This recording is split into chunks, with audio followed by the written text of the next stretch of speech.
Good afternoon, everyone. Welcome to our presentation of employee discrimination. I'm Matthew Velasquez.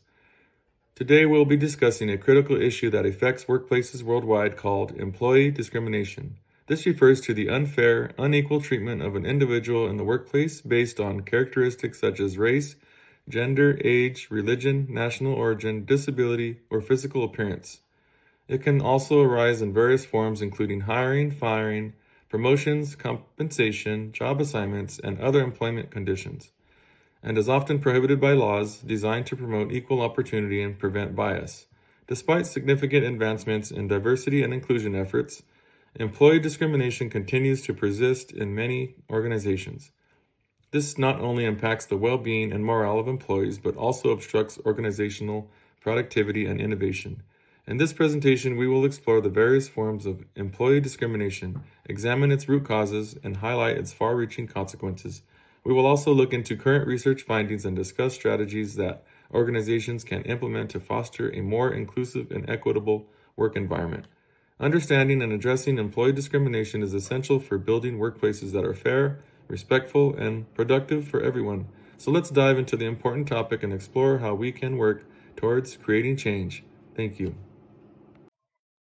What is employee discrimination? When you are treating someone unfairly at work because of their race, gender, age, or beliefs. Let's discuss and hear some of the main types of discrimination. Good afternoon, everyone. My name is Maria Perez, and I will talk about age. This happens when someone is treated unfairly simply because of how old they are. Younger people can also face discrimination for being seen as inexperienced. This is a clear example that you have a gentleman that is hiring a younger male for the position instead of considering those that are older than him who has more experience. Here, I will talk about religious discrimination. Religious discrimination happens when someone is treated unfairly at work because of their religious beliefs, practices, or even because they don't follow a religion at all. This could include not being hired, being harassed, or being denied reasonable time off for religious holidays. In the US, employees are protected under Title VII of the Civil Rights Act 1964. This law makes it illegal for employers to discriminate based on religion.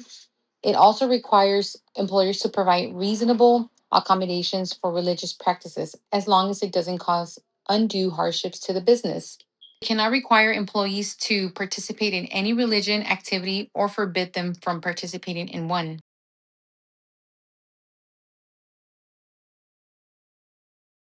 Other type of discriminations are disability.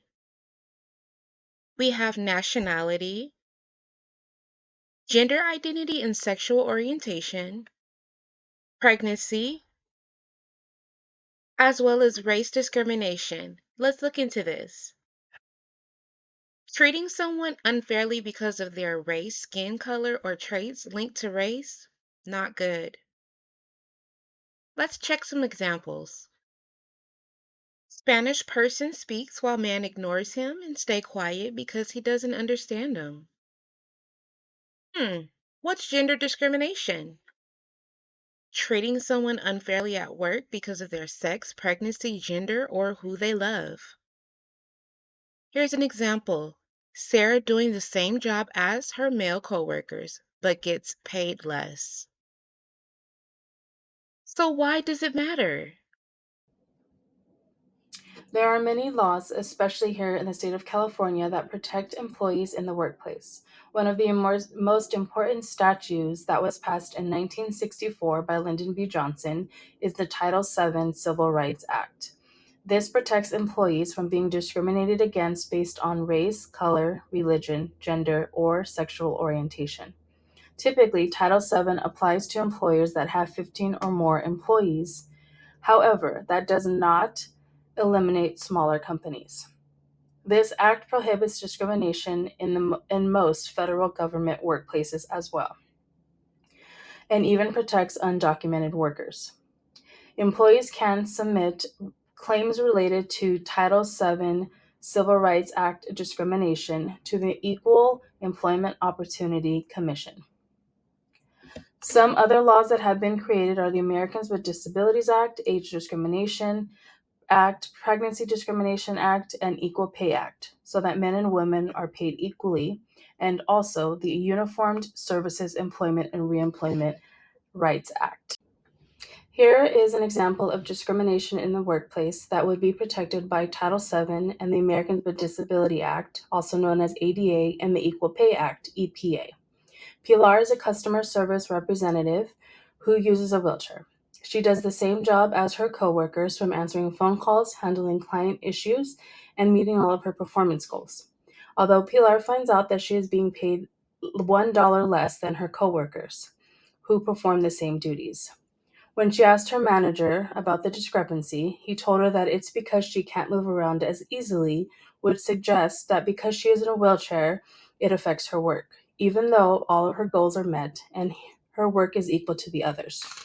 This would be a violation of the American Disabilities Act, ADA, and the EPA, Equal Pay Act, because an employer cannot pay someone less or treat them unfairly because of their disability.